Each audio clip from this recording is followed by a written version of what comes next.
How do I tell my boyfriend I'm in love with our baby's biological father? My boyfriend paid his best friend to make love with me. We'd been trying for a baby for 2 years before we got told Ryan was infertile. We were financially stable and desperate, and his best friend Noah was broke and looked similar to my boyfriend. When Ryan suggested it, I just shrugged, not knowing if he was serious. But then the next day he called Noah over, and Noah agreed immediately. Whatever you guys need, this is your baby, I'm just helping. We agreed that Noah would receive $5,000, have no parental rights, and Ryan would be on the birth certificate. They shook hands. After some thought, I also agreed. When it came time for the actual process, Noah was painfully respectful. He held my hand, looked only at my eyes, and afterwards kissed my forehead gently, before leaving the room so Ryan could come in. No jokes, no awkwardness, just quiet dignity that made the whole thing bearable. When the first test came back positive, Ryan cried happy tears and made his lock screen a photo of the ultrasound. Ryan's friends made crude comments about the arrangement, but Noah shut them down immediately. For months, everything went according to plan. We were winning at this arrangement. Then the 20-week anatomy scan revealed we were having a boy. Ryan's hand tightened on mine as he stared at the screen. Will he look more like Noah than me? The question hung in the air while the technician cheerfully pointed out tiny fingers and toes. That night, I found him crying in the nursery at 3 a.m., holding the ultrasound photo. The guilt crushed me. When Noah stopped by to drop off groceries the following week, he found me sobbing at the kitchen table. Ryan thinks the baby already looks like you in the ultrasounds. I managed between tears. Noah set down the bag slowly. Then Ryan needs glasses. This is his son, not mine. Everything got worse when the pregnancy weight came. By 24 weeks, I'd gained 30 pounds and Ryan stopped touching me entirely. One night, struggling to zip a dress for his company dinner, he watched from the doorway. Look at yourself. You've turned into a whale. The baby doesn't need you eating for 3. He laughed, actually stepping back from me. I can't bring you to this dinner looking like that. What would people think? The words hit like physical blows. He left for the dinner alone while I sobbed into my pillow, feeling disgusting. When Noah came by the next week with groceries Ryan had forgotten to buy, he found me crying over my laptop, reading about pregnancy weight gain. Ryan said I'm getting too big, I whispered, ashamed to even say it aloud. Noah's jaw tightened. Ryan's being dumb. You're growing a human. You're supposed to gain weight. You look healthy and beautiful. Ryan started drinking more after that company dinner. 3 beers became 6, then whiskey straight from the bottle. He'd pass out on the couch most nights, avoiding our bedroom entirely. When I had doctor's appointments, he'd promise to meet me there but show up late, reeking of alcohol, or not at all. Traffic was brutal. He'd slur, even at 10 a.m. appointments. I started lying to Noah when he asked how things were going, but he seemed to know anyway. At 32 weeks, I woke to stabbing pain and a lot of blood. I called Ryan first. Something's wrong with the baby. In the background, I could make out noise from a bar. Can't you just drive yourself? I'm with clients. Beep. He hung up. I called 911, then Noah, who found me on the bathroom floor, blood everywhere. I'm losing the baby, I sobbed. We're going to the hospital. He ran every red light, one hand gripping mine while I cramped and bled. 4 hours later, the doctor delivered the news. Threatened miscarriage, but the baby was stable. When they asked about contacting the father, Noah was already in the doorway. Ryan showed up 6 hours later, still drunk, cologne failing to mask the bar smell. Sorry, babe, my phone died. Noah stood up slowly, fists clenched. She almost lost the baby. Your baby. Ryan laughed bitterly. My baby? Everyone knows whose baby it really is. The next 2 weeks on bed rest revealed everything. Ryan would leave for work, but post Instagram stories from clubs. Noah came every day with meals, sat quietly while I rested, cleaned without being asked, never crossed a single boundary. When I finally broke down about Ryan's drinking, the baby kicked hard, and Noah's face transformed with wonder when I placed his hand on my belly. Suddenly, for the first time in days, Ryan appeared in the doorway. What the hell is this? His words slurred. Noah stood, still holding my hand. I'm taking care of what you won't. Ryan laughed. He stumbled into the kitchen and I heard glass shatter. The sound of breaking glass made me jump and Noah moved fast, putting himself between me and the kitchen doorway. Ryan came stumbling back into the room with glass pieces stuck to his shoes, his face red and twisted with anger. He pointed at Noah with a shaky finger. You think I'm stupid? You think I don't know what's really going on here? Noah kept his hand on my arm, steady and calm. Ryan, you need to calm down. Ryan laughed, but it came out mean and bitter. Don't tell me what to do in my own house. He took another step forward and almost tripped over his own feet. The smell of whiskey was so strong it made my stomach turn. That's my name on the birth certificate, but we all know whose baby it really is. My hands went to my belly as the baby kicked hard, like he could feel the stress. Noah didn't move from his spot between us. You're drunk, and you're scaring her. Ryan's eyes got wild. Scaring her? She's the one letting you touch her belly like you're the real father. I grabbed my phone with shaking hands and started dialing my doctor's emergency number while Noah kept Ryan back. The nurse answered on the 3rd ring, and I tried to keep my voice steady. This is Sarah from Dr. Klein's practice. I'm 33 weeks and there's a situation at home. My boyfriend is drunk and yelling, and I had that threatened miscarriage last week. She didn't hesitate. "You need to come in right now for monitoring." Ryan heard me and started yelling louder. "You don't need to go anywhere. This is between us." Noah took my elbow and started guiding me toward the door. "I'm taking her to the hospital." Ryan tried to follow but stumbled into the wall. We made it to Noah's car and I could barely get my seatbelt on because my hands were shaking so bad. The drive to the hospital felt like forever, even though Noah was going way over the speed limit. At the emergency room, they took me straight back and started hooking me up to all these monitors. The baby's heartbeat filled the room, strong and steady, but my blood pressure numbers kept climbing higher. A man in a button-down shirt came in and introduced himself as Fabian Hines from Social Services. He pulled up a chair next to my bed and his voice was really gentle. "The nurses told me there was an incident at home. Can you tell me what happened?" I told him everything while the monitors beeped around us. He took notes and asked careful questions about how often Ryan drank and if he'd ever gotten physical before. "We need to talk about keeping you and your baby safe." My phone started buzzing nonstop on the bedside table. Ryan's name kept lighting up the screen. The first texts were all angry, calling Noah names and saying I was trying to steal his family. Then they switched to begging me to come home and saying he was sorry. Then back to angry again. After the 20th message, I turned the phone off completely. I told the nurse at the desk that if a man named Ryan showed up, they shouldn't let him in my room. She made a note in my chart and said security would handle it. They kept me overnight for observation, and Fabian came back in the morning with a folder full of papers. My blood pressure had finally come down, but he said we needed to make a plan before I went home. He gave me pamphlets about domestic violence and wrote his direct phone number on a business card. "This is for emergencies, day or night." He helped me fill out forms for something called a safety plan, asking about places I could go if things got bad again and people I could call for help. We talked about protective orders and what that would mean. My hands were shaking as I held all the papers he gave me. Noah drove me home the next morning and Ryan was sitting on the porch steps, looking gray and sick from his hangover. His eyes were all red and puffy like he'd been crying. Noah stayed in the car with the engine running while I walked up. Ryan stood up fast. "Baby, I'm so sorry. I didn't mean any of it. The drinking just got out of control, but I'll stop. I promise. Just please don't leave me." I stayed by the car door. "You need to prove you're serious about getting sober before we can even talk about the future." He started crying harder. "I'll do anything. I'll go to meetings. I'll pour out all the alcohol. Just come inside." I shook my head. "I need some time to think." Noah drove me to my sister's place and I used her computer to look up therapists. I found Hannah Ladd, who specialized in pregnancy problems and relationship stuff. My finger hovered over the call button for a long time because calling felt like admitting how messed up everything had gotten. But I made the appointment for 3 days later. That evening I was lying on my sister's couch when she showed me her phone.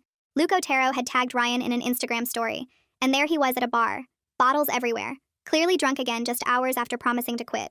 My heart just sank. All those promises this morning meant nothing. I texted Noah that I needed help finding a real place to stay because I couldn't go back home. The next morning, I met Fabian at the courthouse. My hands were shaking, so bad I could barely hold the pen to fill out the protective order paperwork. I had to write down everything that had been happening.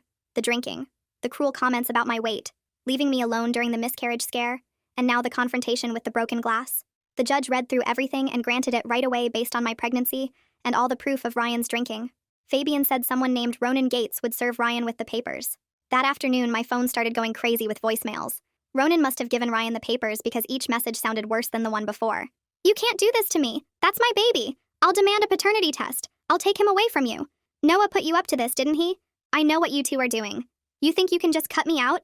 I have rights." Each voicemail got louder and more unhinged until I was scared to even listen to them anymore. I turned my phone off completely and called Diane Meyer the next morning, the lawyer Fabian had recommended. Her office was small but organized, with thick folders everywhere and a whiteboard covered in case notes.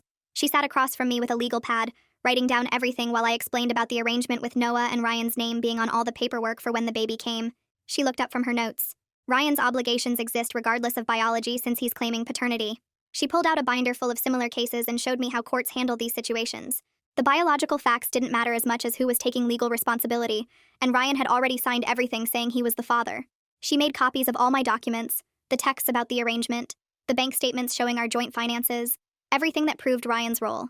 Her assistant scheduled our next meeting while Diane filed paperwork for emergency support since I couldn't access our money. Walking out of her office, my phone buzzed with a text from Noah saying he'd keep helping with groceries, but needed to be careful about boundaries now that lawyers were involved. He didn't want to give Ryan any ammunition for court by looking too involved. I sat in my car reading his message over and over, understanding his position but feeling more alone than I'd felt since this whole mess started. 3 days later, I had my first appointment with Hannah Ladd, the therapist Fabian had suggested. Her office smelled like vanilla candles and had soft chairs that made me sink in when I sat down. She handed me tissues before I even started crying, which happened about 2 minutes into explaining everything. We spent that whole first session just naming what had been happening, using words I'd been too scared to say out loud like emotional abuse and neglect and escalation. She wrote notes while I talked about Ryan's drinking and the weight comments and leaving me alone during the bleeding. She helped me see that protecting the baby meant protecting myself first, that they weren't separate things like I'd been thinking. The next week at my 34-week checkup, I was sitting in the waiting room when Ryan pushed through the doors, demanding to see me even though the protective order said he couldn't come near me. The receptionist called security immediately while I ran to an exam room and locked the door. I could hear him yelling in the hallway about his rights as the father while 2 security guards escorted him out. The nurse checked my blood pressure 3 times because it kept spiking higher and higher. They made me lie on my left side for an hour until it came down enough to be safe. The doctor wanted to admit me, but I convinced her I'd be okay if I went straight home to rest. That night, I tried to buy groceries online, but my card got declined. I checked our bank account and found Ryan had frozen everything, even the account with my paycheck deposits. The grocery app kept rejecting my payment while I tried different cards, all linked to the same frozen accounts. I called Diane immediately, and she filed emergency paperwork with the court, but she warned me it would take at least 3 days to get a hearing about the money. I had $40 cash in my wallet and a nearly empty fridge. Noah could only drop off groceries once that week because his work schedule had gotten crazy with some big project deadline. He left bags on my doorstep with a note saying he was sorry he couldn't help more, but didn't want things to look wrong for court. I started taking Ubers to my appointments because I couldn't afford gas, watching the fare add up on my phone and wondering how long my cash would last. During my next session with Hannah, we worked on creating a birth plan that would keep Ryan away unless he could prove he was sober and had permission from the court. She helped me write down exactly what I wanted, who could be there, what would happen if Ryan showed up anyway. We called the hospital together and they added security notes to my file, highlighting the protective order and the safety concerns. The charge nurse said they dealt with situations like this and would keep me safe. The hospital security would have Ryan's photo at all entrance points. 2 days later, Ryan's office called asking why he hadn't been at work for a week. For the first time ever, I didn't make up an excuse or cover for him. He's dealing with personal issues. Here's his cell number. The woman on the phone sounded confused since I'd always handled his sick calls before, but I hung up before she could ask questions. Finally, Diane called with good news about the emergency hearing. The judge had ordered temporary support and given me exclusive use of our house while Ryan had to stay with Luke. She read parts of the ruling over the phone, how the judge was concerned about Ryan's behavior and my advanced pregnancy, how he'd have to pay support immediately.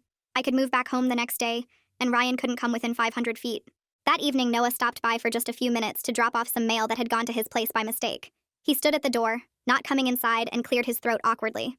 I need to be clear about something. I care about you and the baby being okay, but I can't be more than a supportive friend. He looked at his shoes while explaining he'd started seeing someone casually, and wanted to be transparent about it. My chest tightened, but I nodded and thanked him for being honest, even though it stung more than I expected it would. 3 days later, I found a huge flower arrangement on my doorstep, with a card in Ryan's handwriting saying he was sorry for everything and begging me to call him. The delivery slip showed it came from the expensive florist downtown and must have cost at least $200. I took photos of everything, including the order number, and texted them to Diane, who immediately filed a violation report with the court. Hannah helped me see this wasn't real remorse, but just Ryan trying to manipulate me back under his control by throwing money at the problem instead of doing actual work on himself. She explained how people with addiction often cycle through these grand gestures when they feel their control slipping away.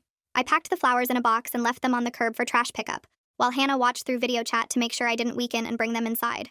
That same week, I signed up for online Al-Anon meetings after Hannah suggested it might help me understand what was happening with Ryan. The first meeting was hard because I kept wanting to defend him, or explain why his drinking wasn't that bad until other people started sharing their stories. One woman talked about how she spent 10 years making excuses for her husband's drinking before realizing she was just enabling him to avoid consequences. Another person described the exact same promises Ryan made about getting help, and how they never lasted more than a few days. I learned about the 3 C's, which meant I didn't cause his drinking, I couldn't control it, and I couldn't cure it. The meetings helped me stop blaming myself for not being enough to make him want to stay sober for our baby. At 36 weeks, I woke up with my belly rock hard and pain shooting across my lower back every few minutes. My blood pressure monitor showed numbers way higher than normal, and I could feel my heart racing even lying down. The contractions kept coming closer together, and I called my doctor, who told me to get to the hospital immediately. I grabbed my hospital bag and called an Uber since Noah was at work, and I didn't want to wait. They hooked me up to monitors right away and started IV medications to stop the contractions while checking if I was dilated. The nurse kept adjusting the monitors because the baby's heart rate would dip during each contraction and then shoot back up. After 4 hours, the medications finally worked, and the contractions spaced out, then stopped completely, but my blood pressure stayed high. The doctor decided to keep me overnight for observation, and said we might need to deliver early if things didn't improve.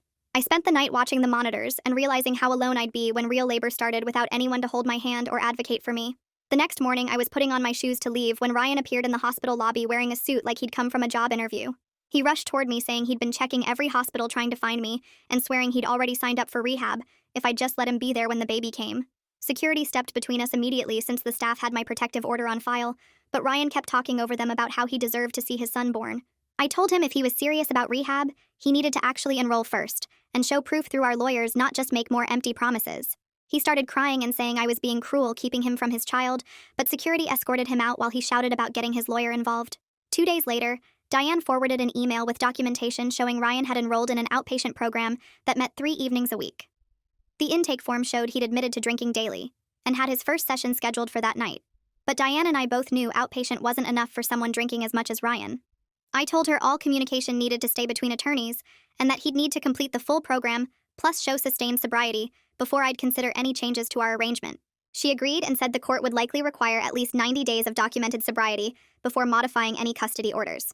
We spent the next few hours drafting a temporary parenting plan that would let Ryan have supervised visits at a family visitation center after the baby was born, but only if he stayed sober and completed his treatment. The plan included drug and alcohol testing requirements, and specified that any failed test would immediately suspend visits until he completed additional treatment. Diane said judges usually approve these kinds of graduated plans because they gave parents chances to prove themselves while keeping babies safe. The facility would provide trained supervisors who would document all interactions and stop visits if anything concerning happened. I went to the hospital the next week to pre-register for delivery and met with their security team about my situation. They took Ryan's photo from social media and added it to their system with notes about the protective order and that he wasn't allowed in the maternity ward. The security supervisor walked me through their procedures and showed me the panic buttons in every room that would bring security immediately. They flagged my file so every staff member would know about the safety concerns and promised someone would check my room regularly during labor. Hannah helped me create detailed plans for going into labor, including having 911 on speed dial and keeping my packed hospital bag right by the front door. We practiced the fastest route to the hospital and identified backup routes in case of traffic while timing how long each one took. She had me write down exactly what I'd say to 911 and practice saying it out loud so I wouldn't freeze if I was in pain. We made lists of what to do if labor started at different times of day and who to call in what order. During my next therapy session, I finally said out loud what I'd been thinking for weeks, that I didn't want Ryan back even if he got completely sober. Hannah asked me to explain more, and I told her how the mean things he'd said about my body and abandoning me during the bleeding had broken something that couldn't be fixed. I just wanted him stable enough to be a safe co-parent, but I'd never trust him as a partner again after seeing who he became when things got hard. She said this clarity would help with all the legal proceedings because I could focus on what was best for the baby instead of trying to save a relationship that was already over. The next week, we had another hearing where the judge reviewed everything that had happened, including the flower violation and Ryan's enrollment in outpatient treatment. The judge ordered temporary child support starting immediately based on Ryan's last known income and said he had to maintain the payments even if he lost his job from drinking. She kept the no-contact order in place except for communication through attorneys and said Ryan needed at least 30 days of verified treatment before she'd even consider revisiting custody arrangements. The support amount was enough to cover my basic expenses, which meant I could stop panicking about money and focus on getting ready for the baby. That night after my shower, I stood in front of the bathroom mirror for the first time in weeks and really looked at my body without clothes on. My belly was huge and covered in stretch marks that looked like purple lightning bolts spreading across my skin. I touched each mark gently and whispered thank you to my body for growing this baby even when everything else was falling apart. Hannah had taught me these exercises during our last session, where I was supposed to say nice things to myself instead of mean ones. I told my legs thank you for carrying all this extra weight, and my back thank you for not giving out even though it hurt all the time. The next morning, Diane called me with news that made my stomach drop. Luke had posted Instagram stories at 2 a.m. showing Ryan passed out on his couch with empty beer bottles all around him. She'd already taken screenshots before Luke deleted them 20 minutes later, but the damage was done. We filed an update with the court that afternoon showing Ryan had broken his promise to stay sober, and the judge immediately canceled any talks about him getting visits with the baby. Noah came by that weekend to put together the crib I'd ordered online since I couldn't figure out the instructions myself. He worked quietly in the nursery while I sat in the rocking chair watching him sort through all the pieces and screws. When he finished 2 hours later, I asked if he wanted to stay for dinner, but he grabbed his tools and headed for the door. "I can't," he said without looking back, and I understood even though it hurt to watch him leave so fast. My next doctor's appointment brought more changes when she checked my blood pressure 3 times and frowned at the numbers. The baby was measuring big on the ultrasound, and my blood pressure kept going up no matter what I did. She pulled out her calendar and pointed to a date that was only 10 days away. "We're going to schedule your induction for 37 weeks and 2 days, she said while typing notes into her computer. Having an actual date written down made everything feel more real and less scary somehow. I called Diane from the parking lot to tell her about the induction date, and she said she'd make sure the court knew in case Ryan tried anything. Then I called Fabian, who promised to alert hospital security about the specific date so they'd be ready. The hospital added extra notes to my file and said they'd have someone stationed near the maternity ward entrance that whole day. 3 days before the induction, I was packing my hospital bag when my phone rang with a blocked number. I almost didn't answer, but something made me pick up, and Ryan's voice came through slurred and crying. He talked for 5 minutes straight about how his dad used to hit him when he was little, and how he swore he'd never be like that. But here he was turning into the same kind of dad. "I'm so sorry for everything," he kept saying over and over until I hung up and saved the voicemail for Diane to add to our court file. The night before my induction, I couldn't sleep at all and just walked around the apartment checking my bag over and over. At 4:30 in the morning, Noah knocked on my door wearing jeans and a hoodie with his car keys in his hand. The drive to the hospital took 20 minutes, and he held my hand the whole way while I tried not to throw up from nerves. When we got to the maternity ward, he squeezed my fingers once and then went to sit in the waiting room while the nurses took me back. They got me into a hospital gown and hooked up all the monitors before starting the medicine to make labor begin. For the first 4 hours, nothing happened except mild cramps that felt like period pain. Then suddenly the contractions got stronger. But when the doctor checked me, I was barely dilated at all. 6 more hours passed with contractions coming every few minutes, but my body wasn't cooperating. The nurse kept adjusting the medicine dose while I gripped the bed rails and tried to breathe through each wave of pain. By hour 10, I was exhausted and crying from the pain, so I asked for an epidural even though I'd wanted to do it without drugs. The anesthesiologist came quickly, and within 20 minutes the pain was mostly gone, but then the loneliness hit hard. Other rooms had partners coaching and holding hands, but I was alone except for the nurse who came in every 30 minutes to check the monitors. I focused on the only thing that mattered, which was meeting my baby, and pushed all the sad feelings away. Around midnight, things finally started moving faster, and the doctor said I was ready to start pushing soon. But then alarms started going off, and suddenly my room filled with people in scrubs moving really fast. The baby's heart rate had dropped too low and wasn't coming back up quickly enough. The doctor explained they might need to use forceps or vacuum to help get him out faster. I was so scared but nodded and did exactly what they told me to do. When they said push, I pushed harder than I'd ever pushed in my life, even though I couldn't feel much because of the epidural. After what felt like forever, but was really only 20 minutes, I heard the most beautiful sound as my son started crying. They put him on my chest all wet and squirmy while I sobbed and touched his tiny fingers and toes. He weighed 7 pounds and 8 ounces with a full head of dark hair and the tiniest little nose. The nurse brought over the birth certificate paperwork, and I signed it with shaking hands, putting Ryan's name as the father, just like we'd agreed legally. The next morning, Fabian knocked on my hospital room door and told me Ryan was downstairs asking to see the baby. My whole body went tight, but Fabian explained he'd already talked to security, and Ryan understood it would be a supervised visit in my room with Fabian staying the whole time. I looked at my son sleeping in the plastic bassinet and nodded because legally Ryan had rights even with the protective order modified for this. 20 minutes later, Ryan walked in looking like death with bags under his eyes and his hands shaking slightly. Fabian stood by the door watching while Ryan approached the bassinet slowly, like he was scared to get too close. When he picked up our son, his whole face changed, and tears started rolling down his cheeks as he held him against his chest. He whispered promises to the baby about getting better and being the dad he deserved while I watched from the bed, feeling my heart crack open. The baby stayed calm in his arms, and Ryan rocked him gently for the full hour Fabian had approved. When the time was up, Ryan carefully put him back in the bassinet and turned to me with this desperate look. He asked if he could come home with us tomorrow and help with everything, but I shook my head and reminded him about the supervised visitation plan we'd already agreed to through lawyers. He needed to prove sustained sobriety first, and we both knew that meant completing a program and staying clean for months, not days. Ryan nodded without arguing and kissed the baby's forehead before Fabian walked him out. The next day, Noah showed up right when they were processing my discharge papers and helped load all the flowers and bags into his car. He drove carefully while I sat in the back with the baby in his car seat watching every tiny movement. At my apartment, Noah carried everything inside in 3 trips and set up the bassinet next to my bed exactly where I pointed. He asked to see the baby up close, and I lifted him out of the car seat so Noah could look at his face for maybe 10 seconds. Noah smiled and said he looked healthy, then headed for the door saying he'd check in later. That first night alone with my son was the scariest thing I'd ever done. He cried every 2 hours, and I fumbled with diapers and swaddles trying to remember everything the nurses had shown me. By morning, we'd figured out a rhythm where he'd eat then sleep on my chest while I dozed sitting up against pillows. The first week disappeared in a blur of no sleep and constant feeding and diaper changes. My nipples cracked and bled from nursing, and I cried from exhaustion and pain every single day. Hannah called for our scheduled video session, and I answered while the baby was latched on because that was the only time he wasn't screaming. She could see how tired I was and reminded me that keeping a newborn alive while dealing with everything else made me amazing, even if I didn't feel it. She helped me see that just getting through each day was enough right now. By day 10, the nursing pain was unbearable, and I was crying more than the baby. I bought formula at the drugstore and made a bottle with shaking hands, feeling like a failure.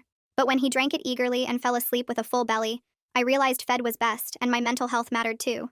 I kept nursing a few times a day but supplemented with formula, and suddenly everything felt more manageable. 2 weeks after birth, Diane forwarded me a text from Ryan with admission paperwork for a 30-day inpatient rehab program starting the next day. The screenshot showed his name on the intake forms and the facility's confirmation email. I felt a tiny spark of hope, but stayed focused on getting through each day with the baby.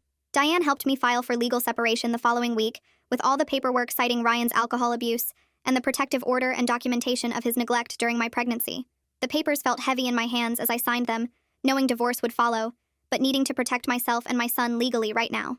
We discussed the baby's last name and decided to keep it as Ryan since he was on the birth certificate, and changing it would create complications for insurance and legal custody later. It was purely practical, but still felt strange writing Ryan's last name on doctor forms for a baby he'd barely met. Noah started texting instead of calling, and his check-ins went from every few days to once a week. He'd ask if we needed anything, and I'd usually say no even when we did, because maintaining distance felt important for everyone. When he did stop by, it was always quick, with him dropping off diapers or groceries on the porch and leaving after a brief wave through the window. 2 months passed in a fog of sleepless nights and endless laundry, and finally the day came for Ryan's first official supervised visit. The family center was a plain building with toys and cameras in every room. Ryan looked different after 30 days, impatient with clear eyes and steady hands. He sat on the floor mat while the supervisor watched and played with our son for the full hour, making silly faces and reading board books. The baby smiled at him, and Ryan looked at me through the observation window with tears in his eyes. He followed every rule without complaint, and thanked the supervisor when time was up. The weeks started blending together after that first visit, but I found my rhythm with feedings every 3 hours and naps when the baby slept. One morning, while scrolling Facebook during a feeding, I saw a post about a mom's group meeting at the community center every Tuesday. I bundled the baby into his car seat the next Tuesday and drove there with my diaper bag packed full of supplies. The room had about 8 women sitting in a circle with babies on blankets, and Phoebe introduced herself as the group leader. She had twin boys crawling around and made everyone feel welcome by asking about our babies without prying into personal stuff. We talked about sleep schedules and teething and which diapers leaked the least, and nobody asked about the dad situation. I went back every week after that, and finally had people who understood why I was excited about 4 straight hours of sleep. The court date for finalizing our separation came 3 weeks later, and I sat in the courtroom while Diane presented our agreement. Ryan sat on the other side with his lawyer, and we didn't make eye contact the whole time. The judge reviewed everything, including Ryan's completion of rehab and current residence in sober housing. She approved supervised visits twice weekly at the family center and ordered child support of $800 monthly. Ryan had gotten a job at a warehouse, and the money would come straight from his paycheck. The gavel came down, and just like that, we were legally separated with custody arrangements official. When the baby turned 3 months old, I started looking at daycares near my office. My boss had agreed to let me come back part-time and work from home 2 days a week. The daycare I picked had cameras I could check from my phone, and the teachers seemed genuinely caring. That first drop-off took forever because I kept going back to check if he was okay. By the second week, I had our morning routine down with bottles made the night before and his bag always packed. I'd drop him at 7:30 and pick him up at 1, then work from home while he napped. Each successful day made me feel more capable of handling this single mom thing. Ryan hit 90 days sober right before the baby turned 4 months old. Diane forwarded me the certificate from his program and documentation from his sponsor. The next court hearing approved unsupervised daytime visits starting with 4 hours every Saturday. Through Diane, he sent a card thanking me for not completely cutting him off and promising to keep working his program. I didn't respond, but I kept the card in the baby's memory box. A week later, I got mail from Noah with no return address. Inside was a congratulations card for the baby turning 4 months with a check for $500. He'd signed it, "Your friend," and written that it was for the baby's college fund. I noticed his handwriting looked different, more confident somehow, and Diane mentioned he'd gotten promoted to management at his company. The first unsupervised visit happened at a McDonald's with a playground. Ryan showed up 5 minutes early, and I had everything packed in the diaper bag. We actually managed to talk about the baby's eating schedule and nap times without any tension. He asked about teething remedies, and I told him about the frozen washcloths that helped. We weren't friends, but we were functioning as parents. 5 months had passed since that night with the broken glass when I watched through the window at the family center. Ryan was on the floor making the baby laugh with peekaboo and silly faces. The baby grabbed his nose and Ryan pretended to sneeze, which made them both crack up. He'd been sober 120 days, and it showed in his clear eyes and steady hands. Our son was healthy and growing and hitting all his milestones. That evening, after putting the baby down, I sat in the rocking chair Noah had assembled months ago. The nursery walls still had the decals he'd helped me put up, and the crib he'd built stood solid and safe. Looking around the room, I felt something I hadn't felt in so long. Not happiness exactly, but hope that we'd all found our way to better places, even if nothing went how we'd planned it. This whole thing really has been a journey. Thanks for sticking around with me through all the questions and wondering. If you made it to the end, drop a comment. I love reading all your comments.